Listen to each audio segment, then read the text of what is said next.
Hey guys, I hope you're doing well today. We're back with another mailbag. I've been trying to stay on top of these. It takes me a good bit of time to actually go through all the mail because it's incredibly hard to read sometimes, and sometimes I even need to go and get help to read it. With my vision being what it is, so these mailbag videos have been coming out a lot slower than expected. So, with that thought in mind, pardon my dust, I've got a little bit of a noisier house today, as we're all pretty busy and stuff, but let's go ahead and get into it. So, I had a gentleman go and write in, apparently who used to follow me on Xbox Live, and the question is very simple. I noticed a couple of years ago I was on your friends list and I was removed with a ton of other people. What happened? What did I do wrong? Long story short, you didn't. You didn't do anything wrong at all. I was going through a mass purge because I was realigning all of my values en masse, and it was kind of a huge shift. So anybody that has been here a while knows that there was a point in time that I did have a ton of people on my friends list. And that had mainly stemmed from my old relationship.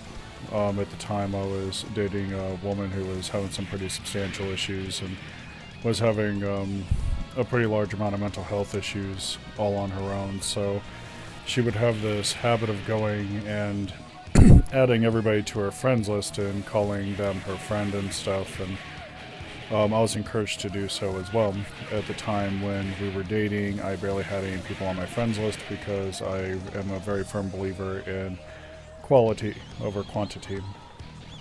So as the relationship had progressed, I was encouraged to just go and have more and more people on my friends list, and I would just rather have a couple of people that I know really well, I think, versus just have hundreds and hundreds of folks that I don't know at all, really, and so for me, it was a point of, oh, okay, let's go ahead and just, remove these folks. So I went through a mass purge, and it was triggered, by a single event, believe it or not. I was sitting down with my soon-to-be ex at the time, and I knew the relationship just wasn't really flying. There was just too much wrong. Things were not getting better, and it was kind of this seething pool of me constantly having to appease her and stuff. And she would go and she would keep other people around her as well that would go and just constantly appease her and kiss her ass. And I was sitting in a group chat with them one night listening to everybody talk, and I had noticed how they had started speaking to her. They kind of had this, oh great, omnipotent leader kind of vibe going on. I thought it was really, really strange, and so I had looked at it, and I had started to actually pay attention to what everybody was saying at the time. And so I was going and I was staring at it, and I was saying to myself, this doesn't really seem quite right.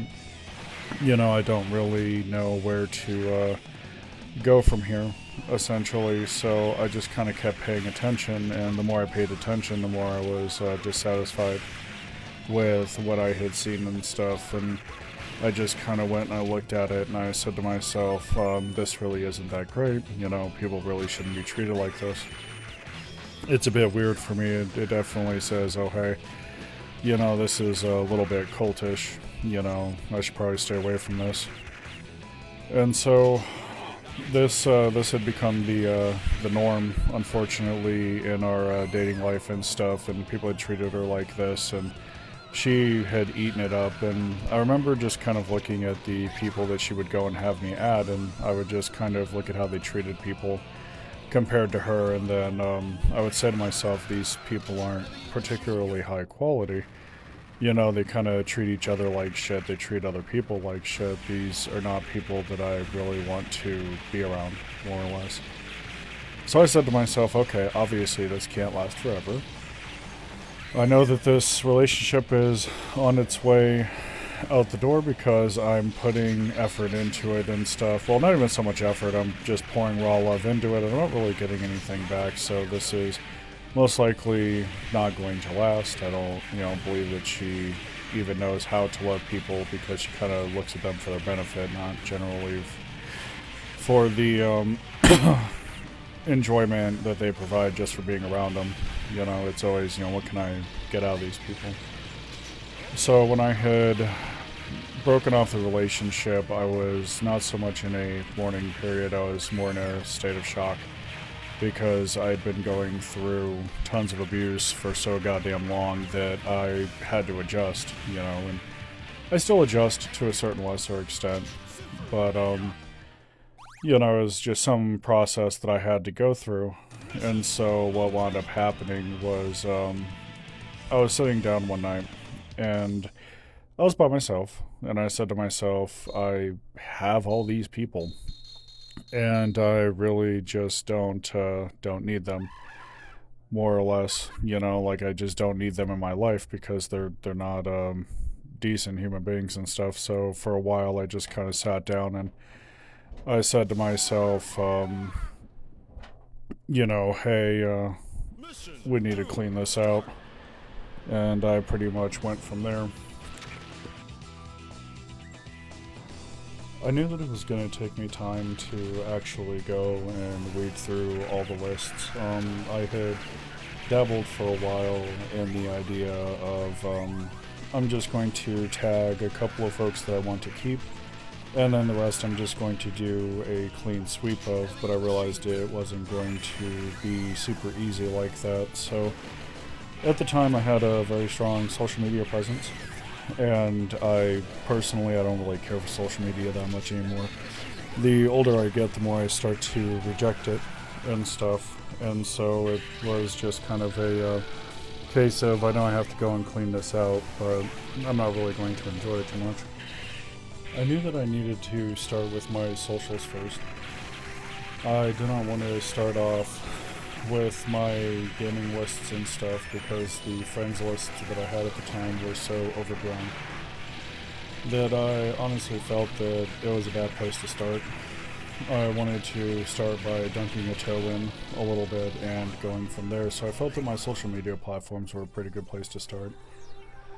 I didn't really have any sort of super huge following. It wasn't like thousands upon thousands of people, but there were enough there that I was casually saying to myself, I have no idea who these people are.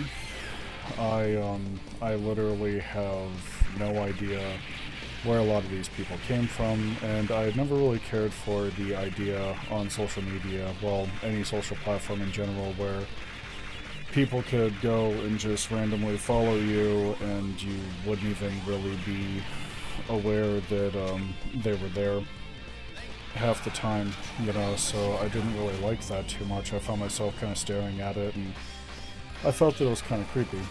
My ex, of course, had loved this, though. She would follow anything and everything, as long as it would give her some sort of stimulation, and she would love it when people would go and follow her, because it would give her a little bit of an ego bump.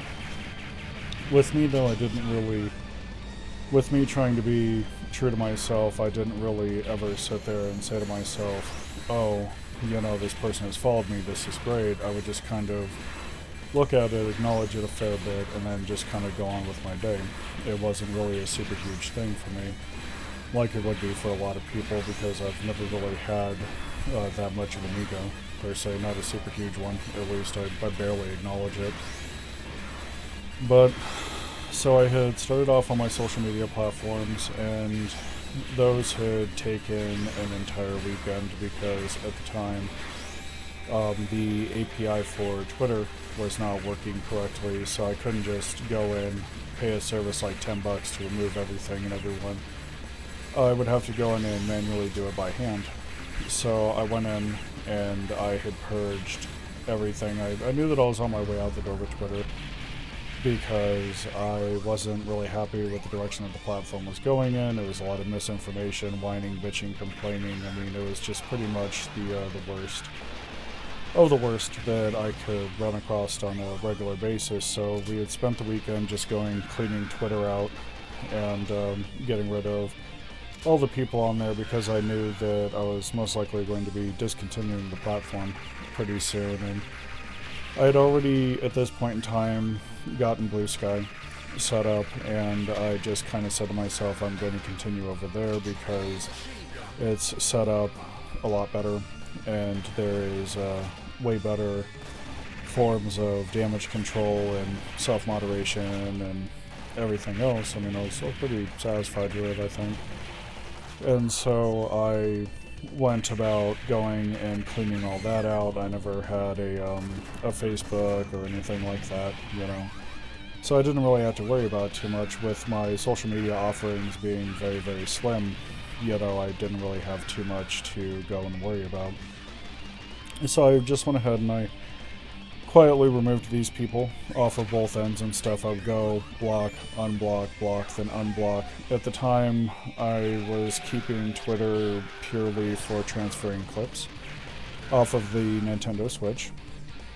And then I would later discontinue the account in its entirety when Nintendo finally cut ties with Twitter and stuff, which, you know, that was great. It was just the shove that I needed, I think.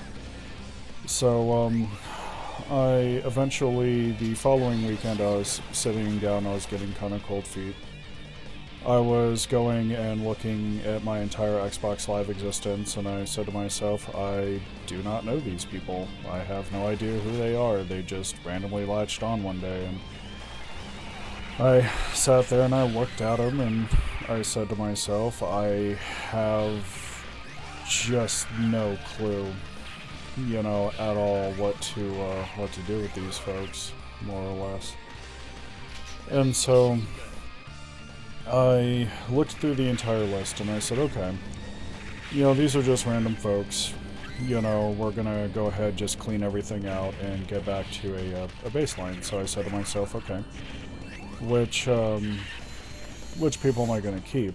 And so what I did is I went through the entire list. I realized that out of the original batch, you know, I was only going to be keeping probably maybe 8 people. And so I had thought about it a while because I said to myself, you know, the rest of these were kind of carry-ons. You know, the rest of these accounts, I have no idea who these people are. I think I've maybe spoken to them once or twice, you know, long enough to say, hey, let's go ahead and add each other, and that was pretty much it. And I didn't really care for that too much. I wanted quality, not quantity, so I chose to keep my old friends list, and I went about purging anybody that was not a part of that original group, you know, before the relationship and stuff. So I had sat down and I had realized that a lot of the people that she would have me add were people that were equally as messed up as her.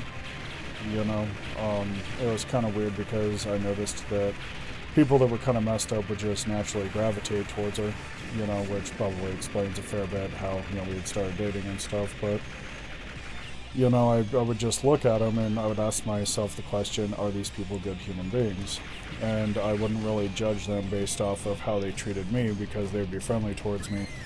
Quite often I would judge them based off of how they treated other people, because I have a very firm belief that if you are not decent to other human beings, then you really just have no real reason to be around me.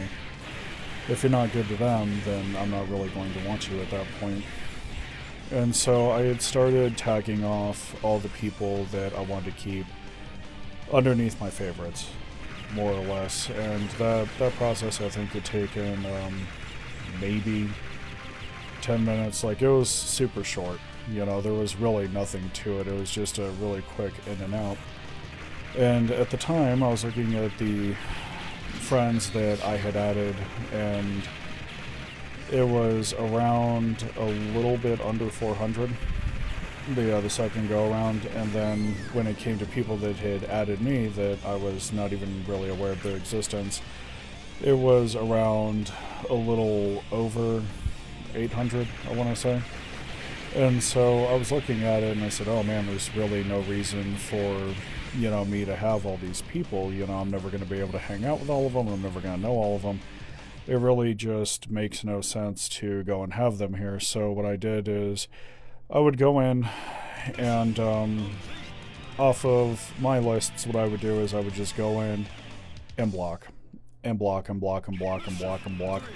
And off of my end of the list, the blocking took about a day. What was going on at the time is I was literally going, and I had blocking people down to a science, where I was like, okay, I can just do this combination of button presses and then just keep going down the list. So it became more of a process, you know, where I could just go and casually go down the list and stuff. And so I was like, block, block, block, block, block. And while I was doing it, I was listening to YouTube videos on the side. I was literally catching up on quite literally just weeks and weeks of content that I had missed because I was busy and, you know, living life and everything else.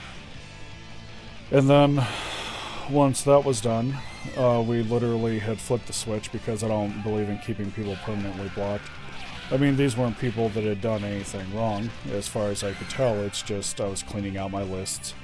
And so I didn't want to be hostile towards them in case they wanted to play anything in the future. Maybe they wanted to stop by and say hi, or maybe we had mutuals that would, you know, that we would go and hang out with. And when you block somebody, it cuts off their ability to talk to you and chat, more or less. You know, they can't hear you at that point.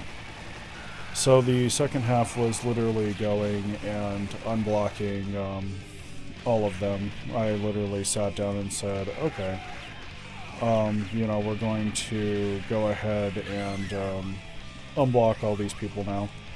And that had eaten up the rest of the evening as well.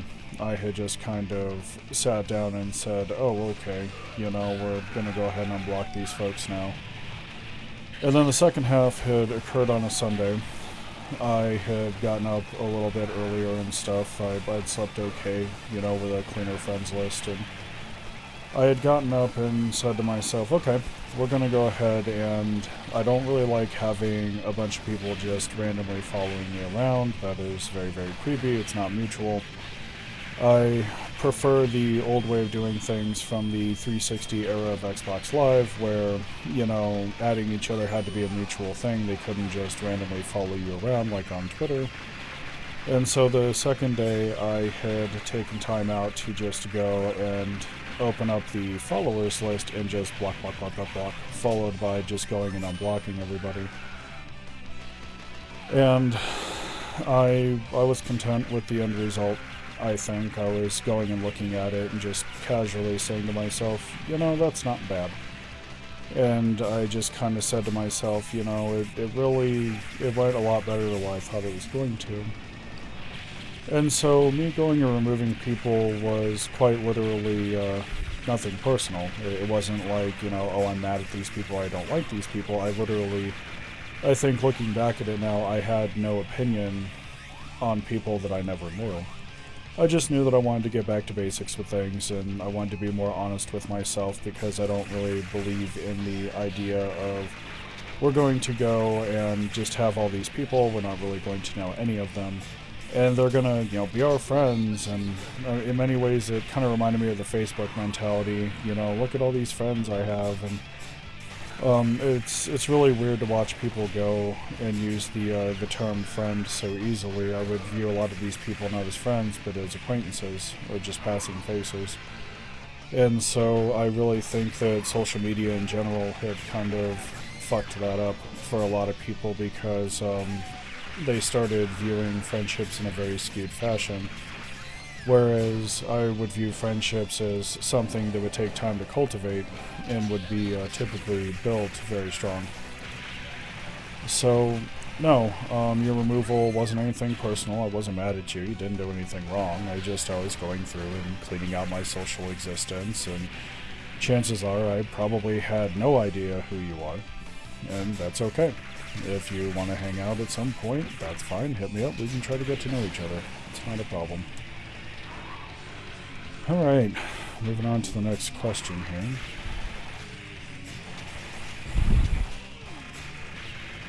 As a Brit watching America from abroad, what was the 2020 election like for you?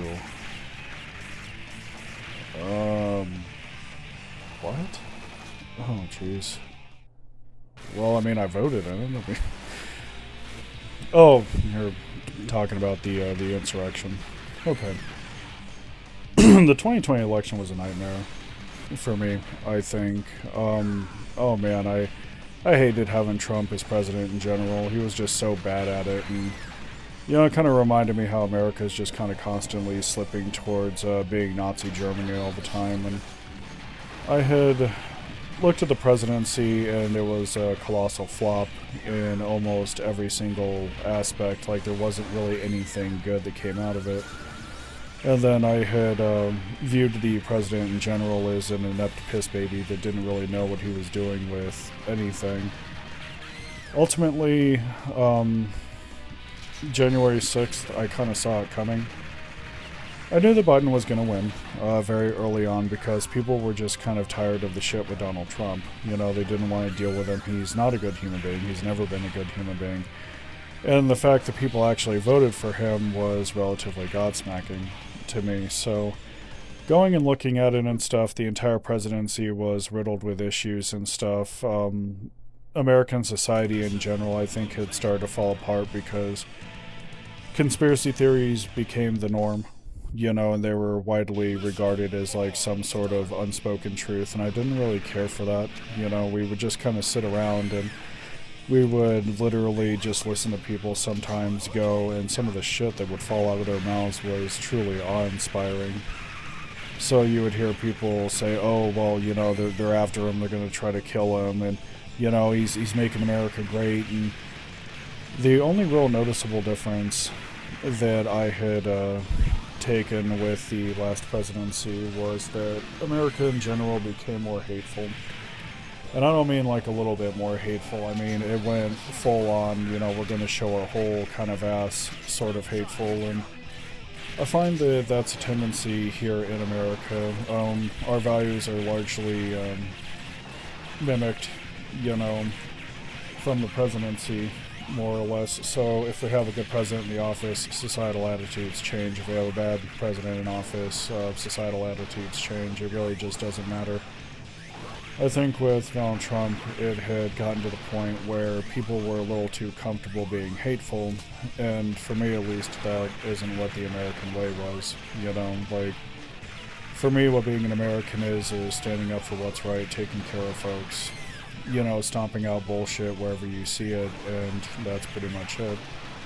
But I noticed with Donald Trump, it was just a lot of racism, a lot of sexism, a lot of homophobia, and a lot of people at the time had carried the mentality of, oh, well, the president is doing this, it must be okay for me as well. And I would just kind of, past a certain point, shake my head. I would just be like, oh, this really isn't that great, yada, yada, yada. And so I would go and I would stare at it, and we had a specific point in time where our kids would actually try to mimic the president as well. So we had our younglings walking around for a while getting their asses tanned because they didn't realize that making fun of disabled people was not okay. And so there was a very clear shift in American values, I think.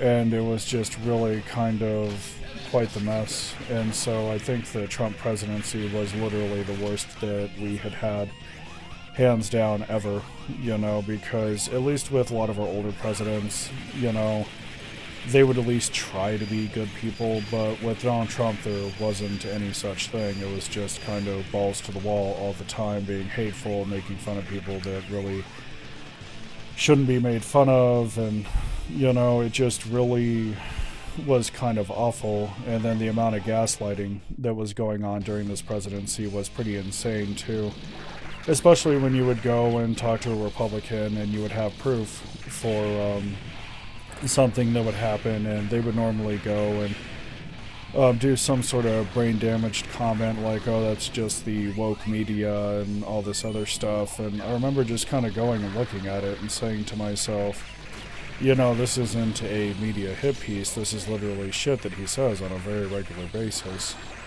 And it's very easy to see that Donald Trump is very narcissistic, but it's really weird how people can be fully aware of it and still kind of have enough brain damage to say, yeah, this is okay, this is fine. And I think the presidency was a very staunch reminder that America has mental health issues. It's really weird because I think we're the only nation where we can objectively go and look at something, say that's awful, and then also try to say something along the lines of, well, we need to respect others and their opinion because they have the right to vote. And I would just go and I would look at it and I would start to go and view these people as being mentally impaired, because you're fully aware that this man has been convicted of rape.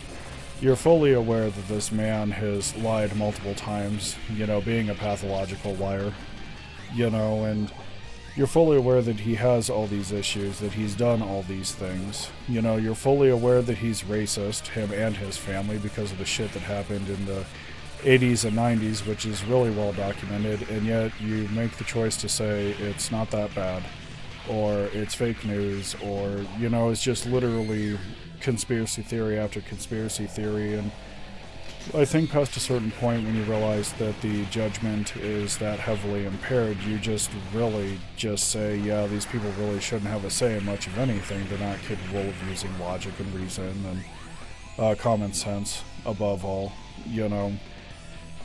And so you just kind of, I feel, past a certain point, stop trusting them.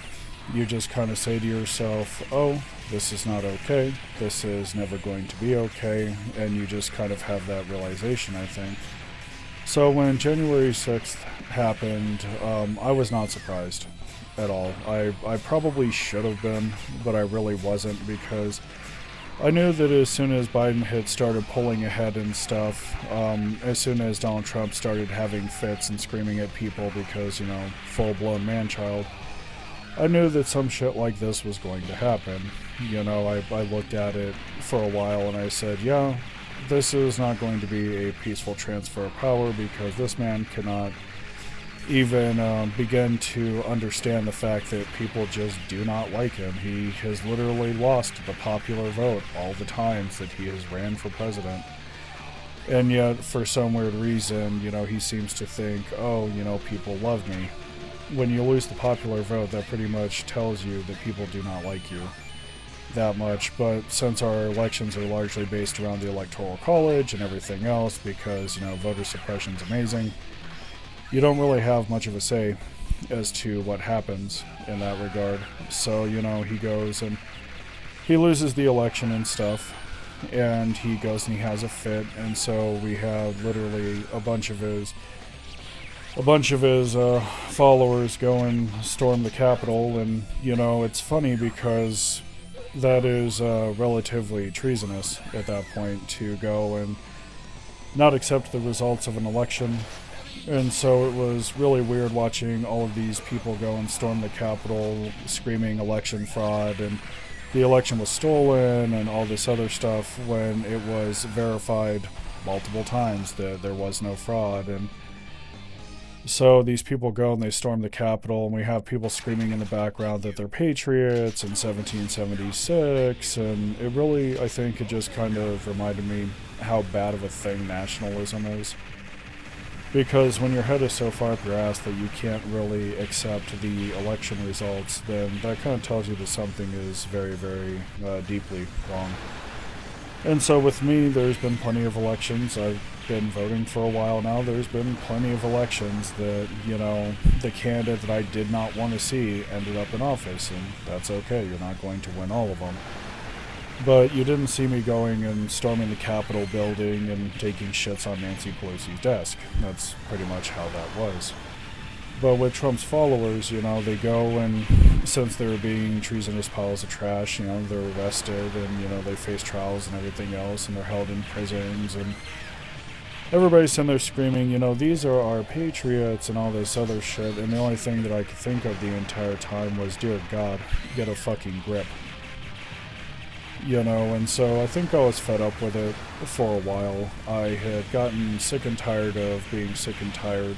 I didn't really want to sit there and constantly, say to myself, oh, this is fine, because I think we all damn well knew that it wasn't fine, but we're so used to being gaslit here in America that we just kind of sit down and say, oh, just kind of go with the flow. But no, I think that the Trump presidency was probably the worst that we had ever had. Just a full 360 view of it, it was quite literally the worst experience, and it was extremely hateful.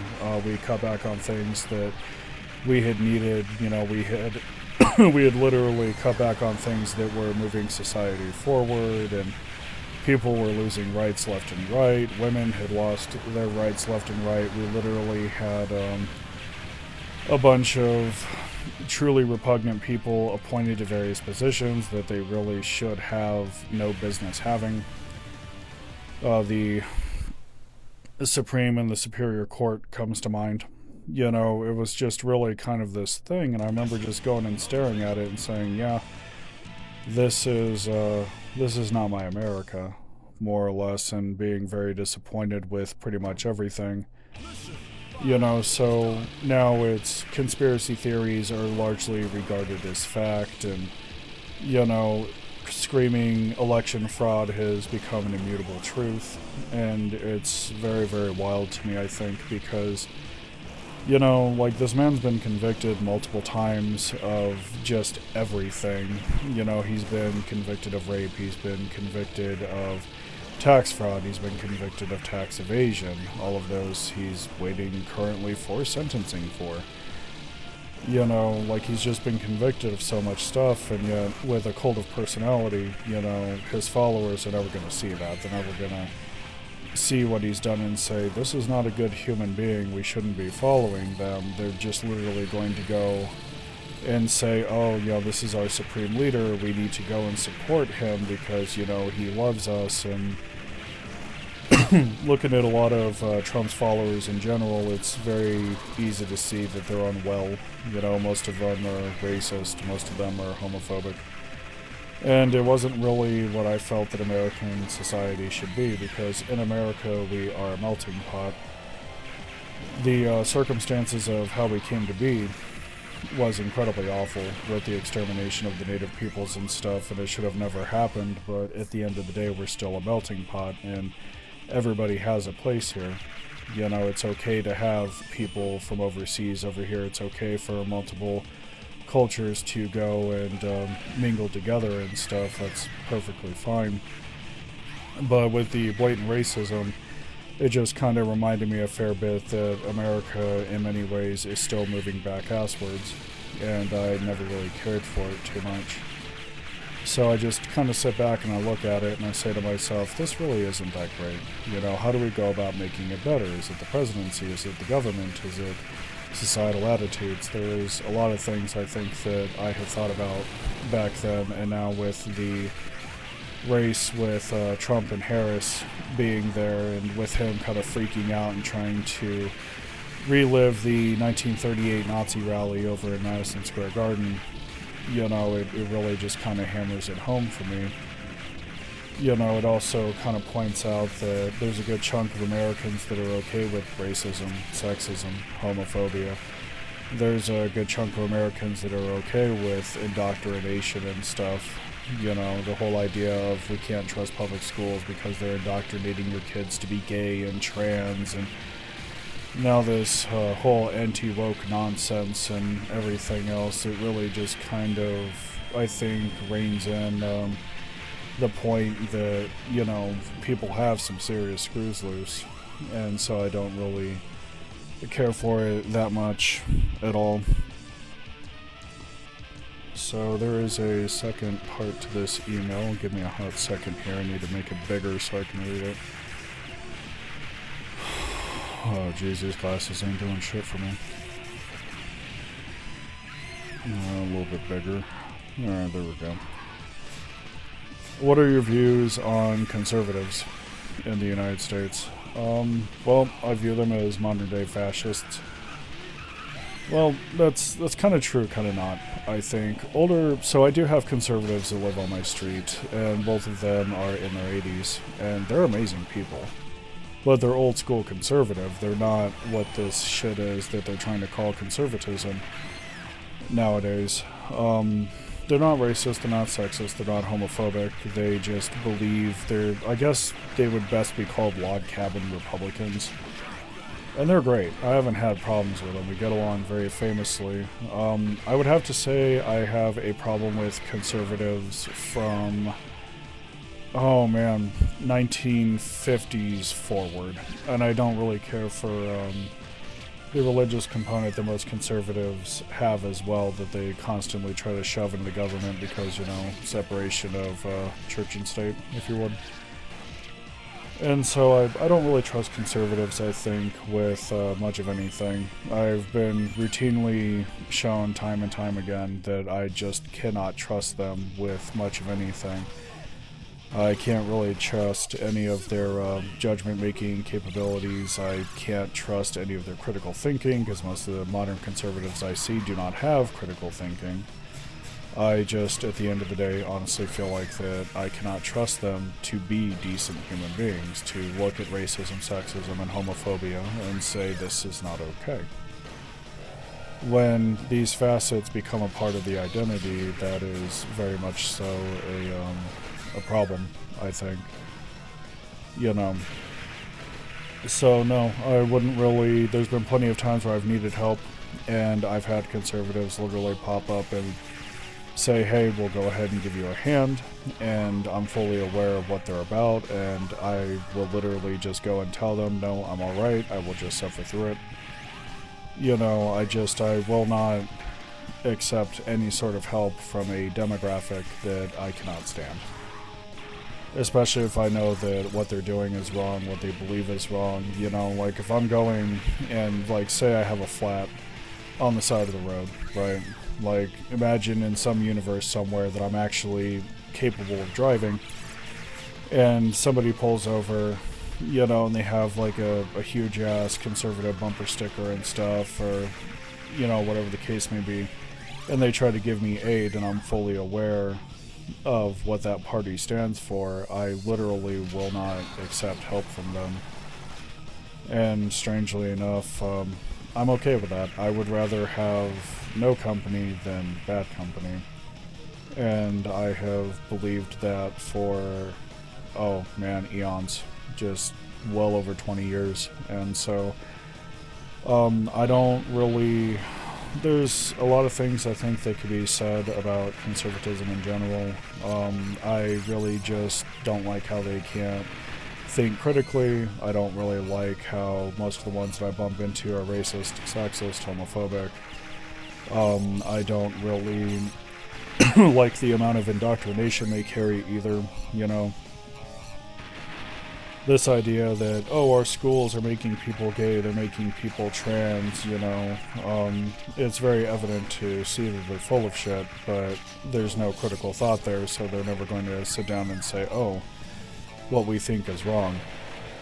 Because in all honesty, they honestly believe that they're right and stuff, and that is really not that great. They buy into the conspiracy, they drink the Kool-Aid, more or less.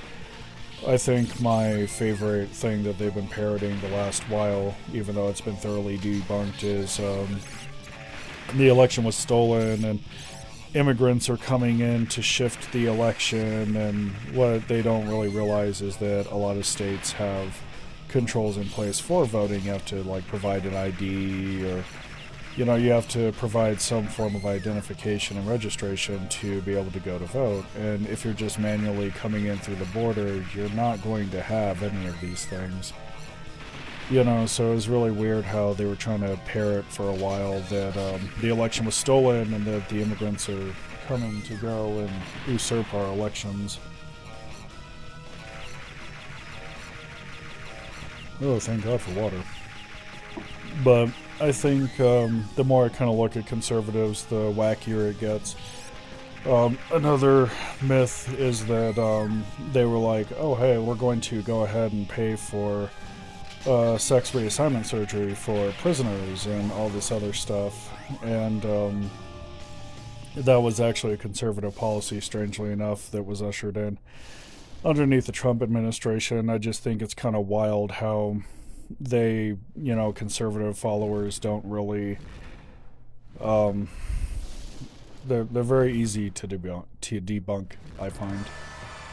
And so, you go and you realize, hey, these people don't really pay attention to much of anything. And so when you realize this, eventually you start to look at them as being mentally impaired. And so I don't really think that I would ever go and trust the judgment out of a conservative whatsoever when it's rooted in so much conspiracy theory and just bigotry, and just there's nothing there past a certain point I feel that is worth having. There's nothing there that I can sit there and say, oh hey, this is a good idea, because in all honesty, none of it is, none of them are good ideas when you go and you look at them. I know that we went ahead and had a conservative rally in Madison Square Garden last night, and it was nothing but straight up racism, straight up homophobia, just various debunked things that have been debunked so many damn times that there really is no escaping it. You literally, there's nothing anywhere where you can literally sit there and say, oh my god, they're right. It's just really oddball to me, I think. I think it's kind of weird how most conservatives will literally go with whatever they're told. With me being a leftist, I think that there are plenty of things in leftism that I disagree with very heavily, especially when it came to Leninism and the lumpy proletariat, as well as Stalinism. I definitely piecemeal my leftist experience, I think, a fair bit, because I'm capable as a human being of sitting down and saying, this is fucking awful, this should not be here, why is this like this? And so I find that a lot of conservatives are not really capable of that. They don't ever really sit down and say, dear God, this is awful, we should probably reject this. They just kind of go and they go with it because they don't really know how to think for themselves. They'll believe whatever the hell is shoved in front of them. And I think that's why so many people actually go and make fun of conservatives these days.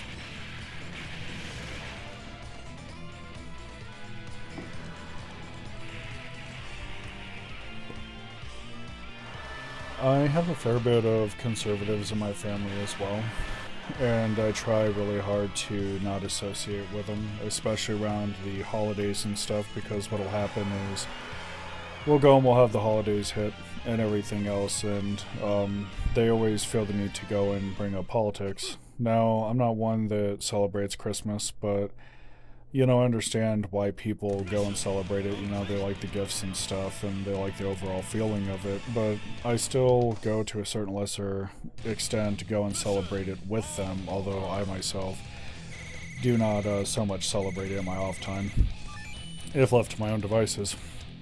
So, normally we go and, we have members of the family come over, and they'll be very, very heavily conservative, and it doesn't really take very long to go and start sprouting some form of conspiracy theory, and it's really easy to see. I think when I was younger and stuff, I wouldn't really be able to see it too much. I wouldn't really be able to sit there and be like, oh, hey, here it is. But now that I'm older and stuff, I can quite literally go and see it a mile away.